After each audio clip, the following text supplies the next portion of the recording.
Hey everybody, Spooky Matt here, and welcome to Let's Play Vampire the Masquerade Bloodlines. And if you are at all familiar with my channel, if you're familiar with what I've been doing on there recently, you're probably wondering what is going on, and I will try and explain that as succinctly as I can, but it's going to be a little bit here. So, if you've been paying attention, if you've been watching my channel, you know I've already been Let's Playing Vampire the Masquerade Bloodlines since, gosh, it was end of October, early November, I want to say, is when I started it.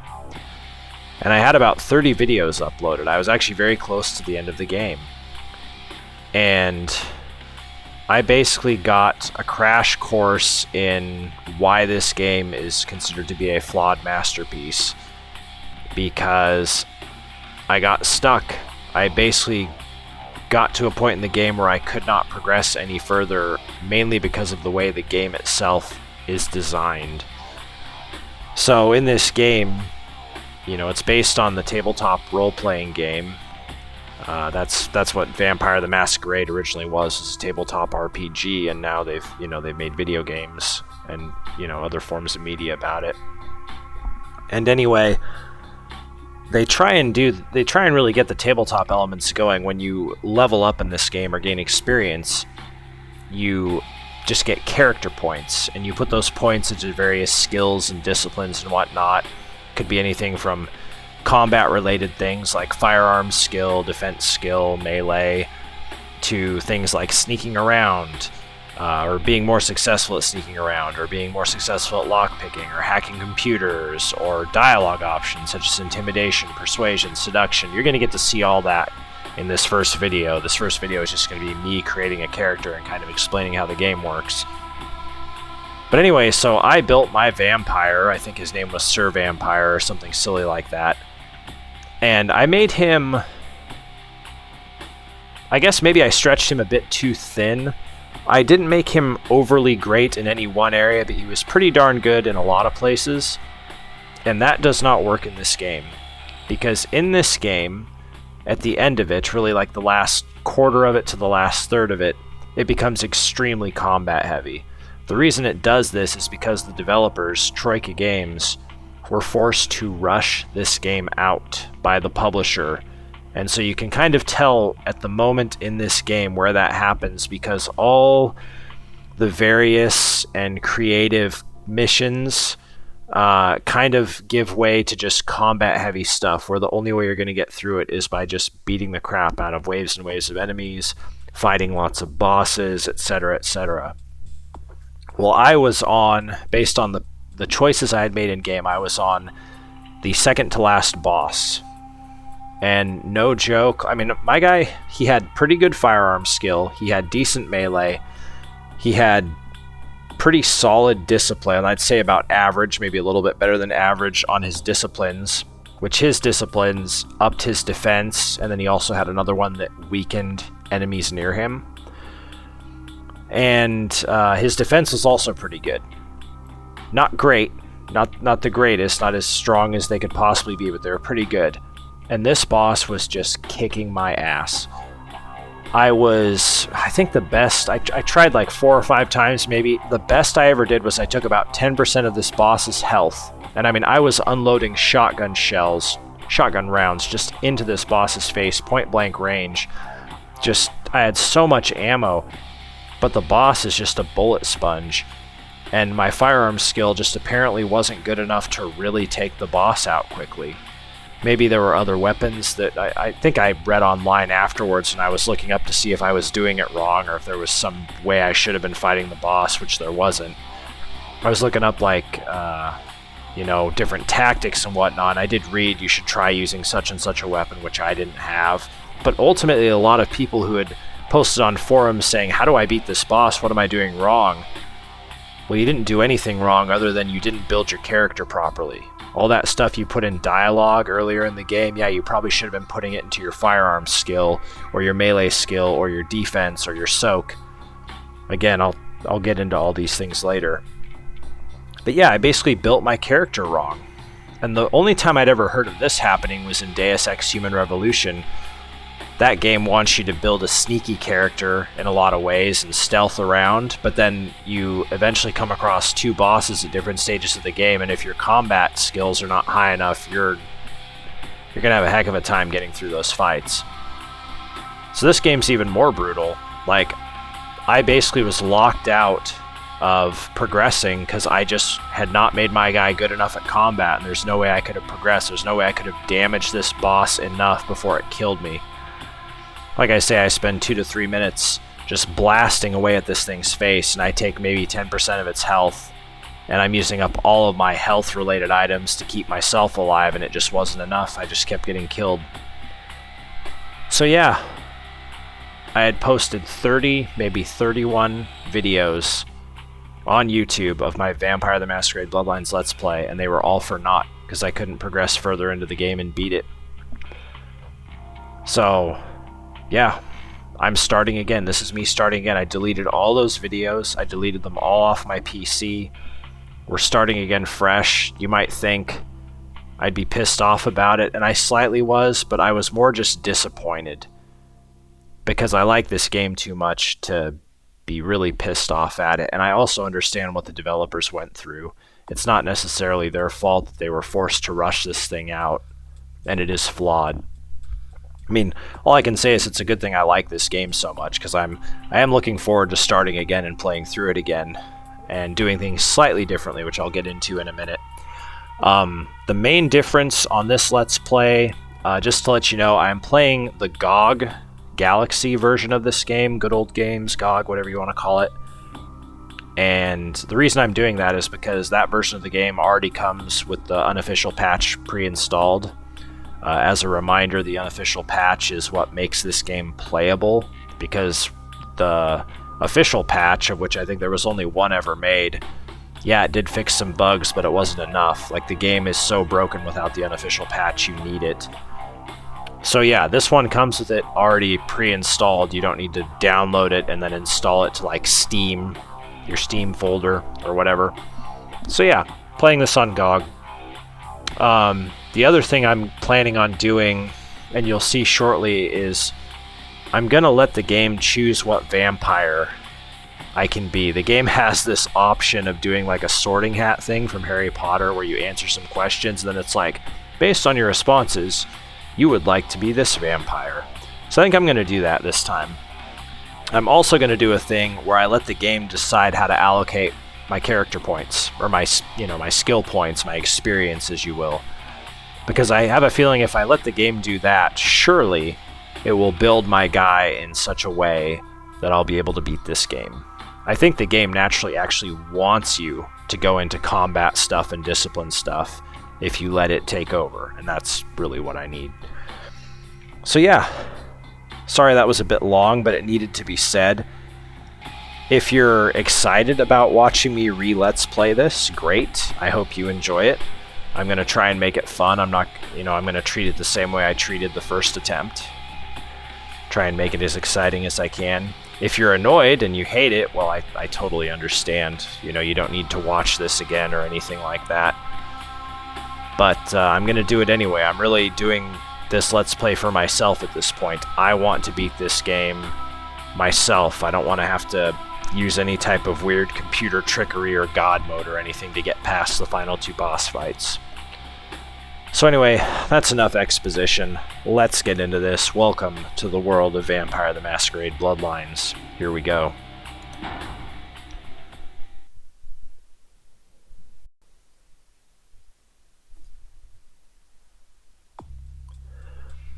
Yeah, so here we are here. I'm going to try not to talk during the loading screens because I don't know if my voice cuts out or not. Sometimes it does in certain games. But anyway, yeah. Sorry, I should say I do know it does in certain games because it did in my Amnesia Let's Play, my very first Let's Play, which you should go check out if you like scary games. Anyway, a new game starts with creating a new character. Would you like to 1. Answer a series of questions about the type of vampire you would like to play and allow the game to create your character? Or would you like to go directly to the character sheet and set your character's clan attributes and abilities yourself? We're going to do number 1. I want to see what happens. This will be interesting. Kind of like the true role-playing experience, right? The true tabletop RPG experience. Would you like your character to be male or female? I'm going to go male. I want him to be as close to me as possible, I guess. Oh, this is funny. While in a club, you spot your ex-roommate who skipped out after taking your stuff and leaving you with a stack of bills. He looks dead drunk. Do you grab him by the head and repeatedly bash his face into the bar, or call the cops, see you in court, buddy? It's funny, like, I don't, in real life, I wouldn't do either one of these things, I don't think. I think the thing I would be most likely to do, though, I mean, this seems ridiculous. Call the cops, see you in court, buddy. I'm going to grab him by the head and repeatedly bash his face into the bar. That's, believe it or not, that is closer to what I would do, even though I would never do it. Okay, you're at a nightclub having a damned good time when you realize you're out of money. No cash, no fun. Do you seduce somebody and have them pay for your drinks? Time it just right so you can snatch a bottle when the bartender isn't looking. Go home and read a book or listen to music, something more intellectually stimulating than wasting life in a lame club. Not to sound like a homebody, but this is probably what I would do. Go home and read a book or listen to music. Because I'm a homebody anyway. This sounds way more interesting to me than going to a club. Oh, here we go. You were mugged last night. It wasn't life-threatening, but you want to take some measures to make sure that if it happens again, you aren't defenseless. Do you sign up for a martial arts class? Next time they try it, you'll break their spine. Excuse me. Start carrying a knife and conceal it in your belt. The next person who tries it breathes through a hole in their neck. Oh, God. Buy a gun. The next mugger is sidewalk meat. I would probably sign up for a martial arts class. I'm not big into weapons. I definitely wouldn't buy myself a gun. I've fired guns before. I don't like the feeling of being able to kill somebody. I don't like having that power in my hand. And you have that power if you're shooting a gun. It makes me uncomfortable. A knife, yeah, I don't really want to do that either. So yeah, I would probably sign up for a martial arts class. I'd like to do some MMA style submission holds type thing. Yeah, let's do that. As you're walking home late at night, you hear footsteps, glance back, and suddenly realize someone is following you. Do you turn to confront them or duck behind a tree to lose them? I've actually had to do this before. And this is what I did. I turned to confront them. I straight up said, "Do you need something?" And I don't know why this person was following me. This was many years ago. It was actually, ironically, after leaving a club. It was when I was in college, or maybe it was just after I'd graduated. And I don't even remember if they said anything. I think they stopped and looked at me and then just kept walking past me. But it was very obvious that they were following me. And I look back on it, it's like they might have thought that they were following their buddy and didn't realize it was someone they didn't know, because I'm guessing they were probably drunk or stoned or something. But yeah, so I would turn to confront them. Being a night person, you watch a lot of late night TV movies. 3 movies are on. Which one do you watch? Excuse me. Fist of the Monkey King, a wire fu film with that scene where Wu beats 20 armed men with his bare hands. Sword of the Bushi, a Japanese film where a lone samurai cuts a path through a gang of yakuza. That sounds pretty cool. Sergeant Murderstein III, the cop that doesn't play by the rules, takes on the drug cartel that kidnapped his daughter with only his trusty .44 to back him up. I mean, Sword of the Bushi sounds pretty awesome. Sergeant Murderstein III, that sounds hilarious, though. Oh, man. I do like comedy movies. I'm going to go Sword of the Bushi. If you could learn one martial art, would it be karate or kendo, Japanese fencing? If I could learn one martial art. I mean, I actually learned karate when I was younger. But kendo sounds pretty cool. I'd probably want to do kendo, honestly, because I've already done karate and it actually bored me after a while. So I'd go kendo. The world's a cruel and unforgiving place, but you've gotten by so far. Why? Someone gets in my way, I kick their ass. That's why. I live alone, I don't need others, just me, my dog, and to hell with the rest. I honestly think that's more likely. I wouldn't just beat somebody up. That's not how I get by. I just hang out on my own. Okay. Here we go. You have been embraced by the Gangrel clan, sometimes called nomads, loners, and introverts. The Gangrel spurn the trappings of civilization and prefer to roam the wilds in solitude. Known for having an uncanny connection with the beast within, some learn the power to shapeshift. Okay, I'm a Gangrel. Your vampire's attributes and abilities have now been determined and entered into its character sheet, which you will see next. After your tour of the character sheet, you may make changes to the character or simply play it as is. Okay. Here we go. Here's the character sheet. This is where the game really gets into like the whole tabletop RPG aspects. These are your attributes and abilities, which feats are derived from. Attributes are your inherent character traits and are broken into 3 categories: physical, social, and mental. Abilities are things you learn and also are broken into 3 categories: talents, skills, and knowledges. Members of the animalistic Gangrel clan are close to their inner beast, and so your strongest attribute is physical, in which you have 2 points you can spend. You also have 1 point to spend in mental, and no points in social, a Gangrel's weakest attribute. As for abilities, being Gangrel gives you an advantage in their warrior skills, in which you have 3 points to spend. You have only average abilities and talents, 2 points, and are weak in knowledges, 1 point. Okay. Feats are the actions you perform in the game. Feats are derived from adding an attribute and an ability. An example would be the feat of lockpicking, which is derived from the attribute of dexterity and the ability of security. Hovering your mouse pointer over a feat will highlight the attribute and ability upon which it is dependent. You are a member of the Gangrel clan, closest of all vampires to their inner nature. Gangrels have a keen understanding of the beast in their souls and prefer to spend their nights in communion with the animals whom they so emulate. Their disciplines are animalism, animal communion, fortitude, vampiric toughness, and protean, shapeshifting. Okay. This is your humanity. 7 is the norm, 10 is saintly, and the lower you go, the closer to the beast you become. Also, the lower your humanity, the greater your chances of frenzying. When a vampire goes into a frenzy, he loses all control and attacks any and all things around him. However, as you gain experience, you can spend experience points to increase your humanity.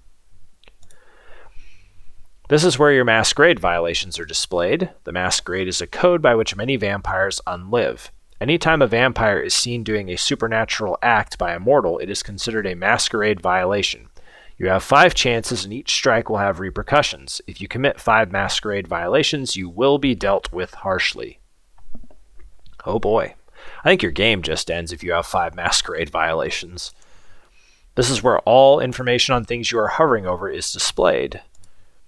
The auto level on-off button is a toggle that allows you to decide whether you want the computer to allocate the experience points you earn in the game among your attributes, abilities, and disciplines, or whether you wish to allocate them yourself. This is what I was talking about earlier, where I think I'm going to just have the computer do it.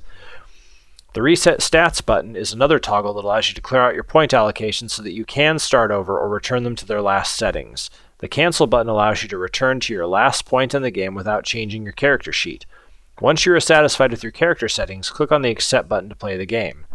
Wow, I really hope that wasn't an option when I completely chose to restart this. Reset stats. I didn't know I could do that. Dang. I honestly didn't even realize that was a thing, so... Okay, maybe I could have finished my Let's Play and just poured all my shit into combat stuff. Oh well. Lesson learned, we get to play through the game again in a different way. I'm excited.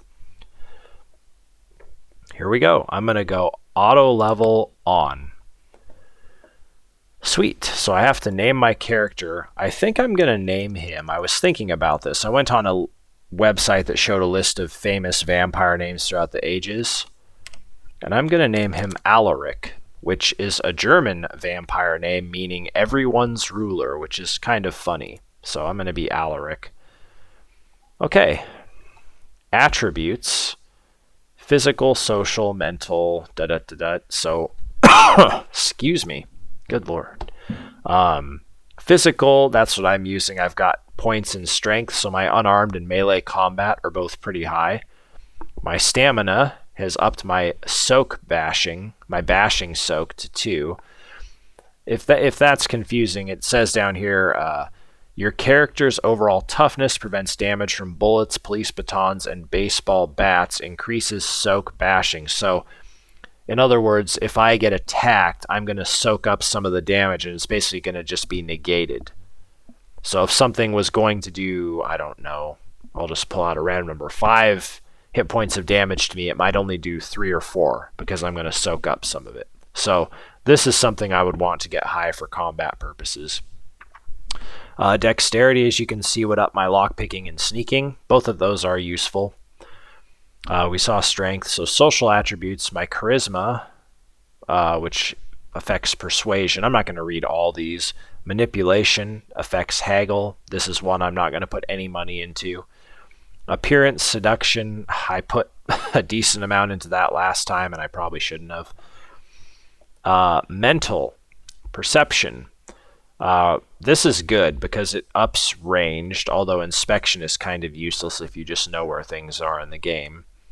Intelligence is decent. Research is important to be able to read skill books to become stronger. Intimidate, I don't really use intimidation very much, honestly. Wits is great. This ups my defense and my hacking. Both of those are incredibly useful. I will definitely be putting points into wits.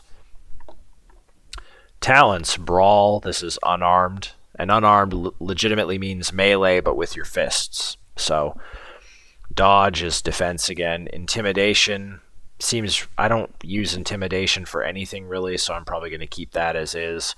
Subterfuge is seduction. Again, I probably put too many points into this on my last Let's Play. Whoops. Firearms, range, that's going to be useful. Melee, self-explanatory. Security, lockpicking. I don't want to put too much into lockpicking, to be honest, but it is helpful at points. Stealth is very useful. I'd like to be able to sneak a little bit. Computer hacking. Hacking, I really don't want to put much into hacking, but there are going to be some quests. I want to try and do every quest I can.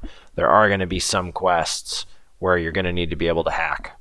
So, finance, I don't care about haggle. You get so much money in this game anyway. Investigation, I'm not going to use. That's the inspection thing. If you know where items are, inspection is pointless. Scholarship. This is a decent one because scholarship is that research skill, so you can read research books or skill books or whatever. You need a certain research level to read them. And then persuasion is important as well to get you some cool dialogue options. So scholarship I will probably use. I really like scholarship and wits.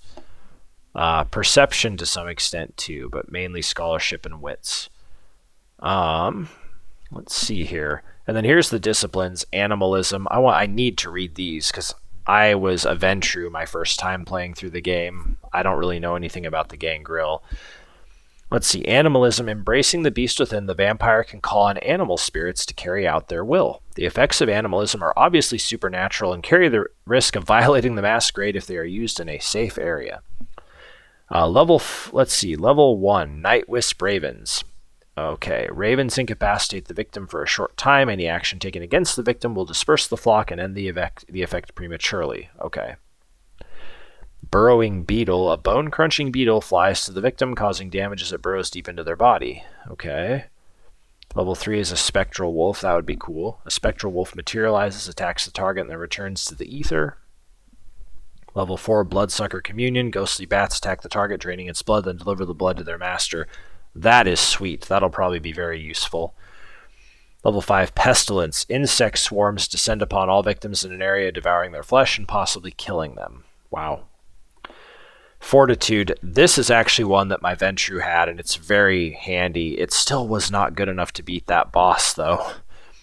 Fortitude allows for amazing displays of preternatural constitution, guarantees a certain amount of damage from every incoming attack will be ignored regardless of the source.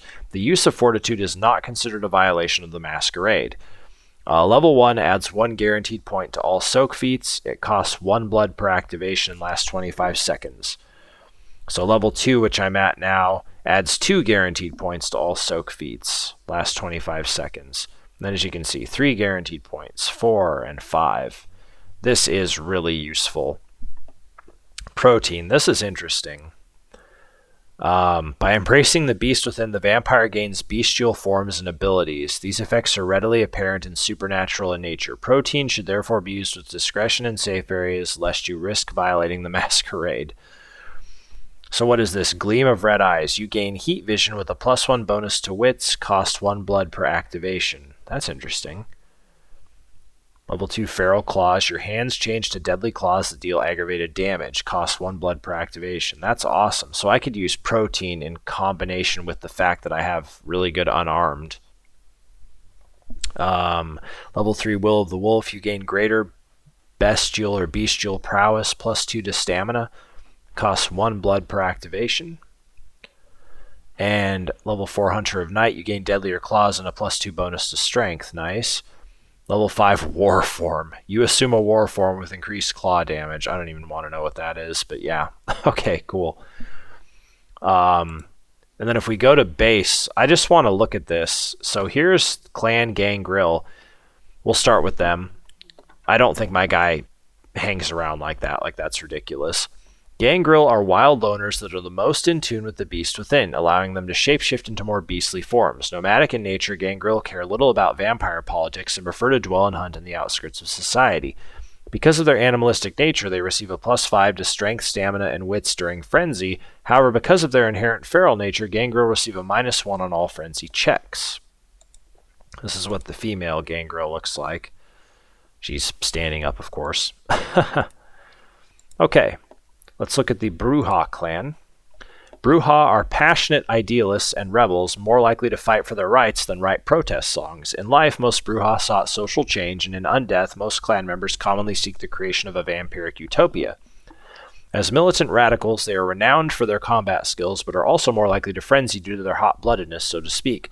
They receive a +1 to their unarmed feat, but are penalized with a -2 to all frenzy checks due to their zealous natures. The male Brujah there, and then here's the female version. Looks pretty similar to the Gangrel, actually. Moving on to the Malkavian. This is actually a pretty interesting clan, and the first time I ever did the random sorting hat character thing, I actually got Malkavian. I'm glad I didn't this time because Malkavians actually are very weird and their dialogue is so odd that you really don't know what's going on. Excuse me. Anyway, Malkavians are known as lunatics because of their ability to hear voices of insight and subject others to their insanity through their disciplined dementation. The world appears much different to the Malkavian than it does to the sane clans, though the extent of the Malkavian's madness depends on the individual. A blessing and a curse, a Malkavian's insanity will help or hinder them, depending on how much they struggle against their nature. Malkavians start with a +2 bonus to inspection. There's the female Malkavian. I don't know why she's wearing a cheerleader outfit, but, 2004 video games, right? Okay, Nosferatu. Thank God I didn't get this. This would have been a hard playthrough. Hideous, skulking, and powerful, even in a world of monsters, the Nosferatu stand out. They embrace, twists, and deforms their physical features, forcing them to seek sanctuary underground. Nosferatu are masters of the shadows. Due to their curse, Nosferatu have a seduction of 0 and can never raise it higher, and they hide their existence from common humans. Having shared the darkness with vermin for so long, vampires of Clan Nosferatu are able to draw extra nourishment from rats. Ew. So there's the male. There's the female. Oh god, the female Nosferatu looks so freaky. Oh my god. Okay. Anyway, glad I'm not that. Toreador. This would have been interesting to be. Toreador picture themselves as artistes and visionaries, and they value the high society mentality that the Camarilla reinforces. Of all clans, the Toreador are the most connected to the mortal world through arts and entertainment. Toreador are beautiful creatures, svelte and seductive, and move almost effortlessly through the society of the living. The Toreador's empathy is both a gift and a burden. All humanity shifts are doubled. So yeah, looks pretty normal. This is like high society vampire, kind of. Like you'd see in the movie Blade or something like that. And then there's the female Toreador. And now we got Tremere. This is an interesting clan. Blood sorcerers born from mystic rituals and diablerie, the Tremere are the least trusted of the Camarilla clans, even less trusted than the Nosferatu. The ritual of the Tremere the ritual the Tremere used to transform from living mages into undying monsters stripped them of their magic arts. To compensate, the vampires of Clan Tremere developed thaumaturgy, the powerful discipline of blood magic. The clan guards its secrets jealously and are the only kindred to wield this powerful discipline. The pursuit of arcane knowledge comes before all else, and the reliance upon it has weakened the bloodline. Tremere can raise no physical attribute above 4 points. That's interesting. So that's any type of like firearms, melee, unarmed. So they're kind of weaker in a way. Wow, the female Tremere looks incredibly tiny and mousy. Alright, and then here we go with the Ventru. This was the vampire I was on my first playthrough. Truly the upper echelons of society, the Ventru are seen as the honorable and virtuous leaders of the Camarilla. They wholeheartedly support the Masquerade, influencing the mortal and undead worlds to help them maintain the Masquerade as well as garner support for themselves. Clan Ventru is an exclusive and powerful gathering of immortals, and even the lowliest initiate of Clan Ventru can expect special treatment in kindred society. This regal bloodline, however, gains no nourishment from the lowborn and thin-blooded. Ventru gain no blood from feeding on animals. Feeding on low-life humans, prostitutes, and the homeless can cause the Ventru to vomit. So yeah, Ventru, unfortunately, God, she's got a weird expression. Yeah, you have to be very selective in who you feed on, because anybody you feed on can possibly make you vomit unless they're like, a fancy blue blood person. And that's the thing, the game makes it very easy to feed on bums because they hide in the alleys and the shadows, but Ventru can't really feed on them because they'll probably vomit up all their blood plus more. Who knows? Anyway, we're Gangrel. This is what we are. Whoop. Auto spend points. There we go. We are back to... The game has set us up in the best way possible. My name is Alaric, and we are good to go. And that's going to do it for this part 1 of the Let's Play. We're going to watch, I think, the first cutscene, but then we're going to save right after that. So here we go. Enjoy the cutscene.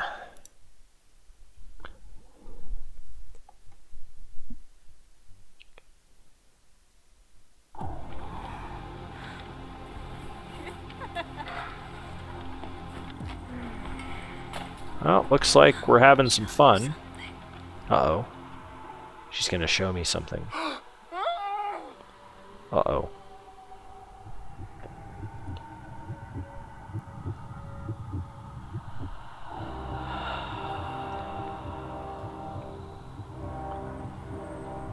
Wow, I went through 3 condoms? Holy shit.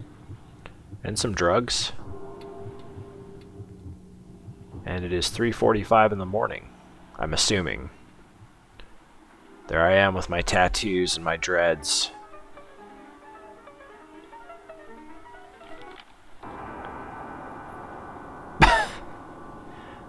My guy looks like he should be in an episode of Jay and Silent Bob. Oh. Oh, well, alright. Cool. Good evening. My fellow kindred. My apologies for disrupting any business or interfering with prior engagements you may have had this evening. It's unfortunate that the affair that gathers us together tonight is a troubling one. We are here because the laws that bind our society, the laws that are the fabric of our existence, have been broken. As Prince, I am within my rights to grant or deny the kindred of this city the privilege of siring. Many of you have come to me seeking permission, and I have endorsed some of these requests. However, the accused that sits before you tonight was not refused permission. Indeed, my permission was never sought at all.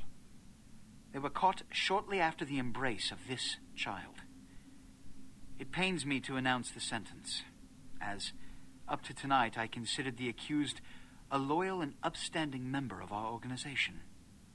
But as some of you may know, the penalty for this transgression is death. Know that I am no more adjudicator than I am a servant to the law that governs us all. Good God. Let tonight's proceedings serve as a reminder to our community that we must adhere to the code that binds our society, lest we endanger all of our blood. Forgive me. Let the penalty commence. Oh God. which leads to the fate of the ill-begotten progeny. Without a sire, most childer are doomed to walk the earth never knowing their place, their responsibility, and most importantly, the laws they must obey. Therefore, oh, geez. I have decided that This is bullshit!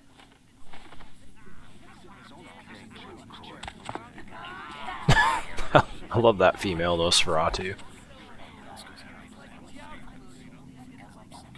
if Mr. Rodriguez would let me finish, I have decided to let this kindred live. They shall be instructed in the ways of our kind and be granted the same rights. Let no one say I am unsympathetic to the plights and causes of this community. I thank you all for attending these proceedings, and I hope their significance is not lost. Good evening. That's funny that he opened his speech with good evening and he closed it with good evening. You sure do use good evening for many things. Spoiler alert, most of these vampires you're seeing we are going to encounter. Your sire, tragic, my apologies. But you see, there is a strict code of conduct that all of us must adhere to if we wish to survive.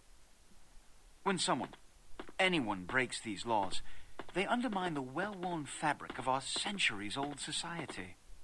Understand my predicament. Allowing you to live makes me directly responsible for your subsequent behavior. So, what I'm offering is not generosity, but the opportunity to transcend the fate woven by your sire. This is your trial. You will be brought to Santa Monica. There you will meet an agent by the name of Mercurio. He will provide the details of your labor. I've shown you great clemency. Prove it was more than a wasted gesture, fledgling. Don't come back until you do. Good evening. God, stop saying.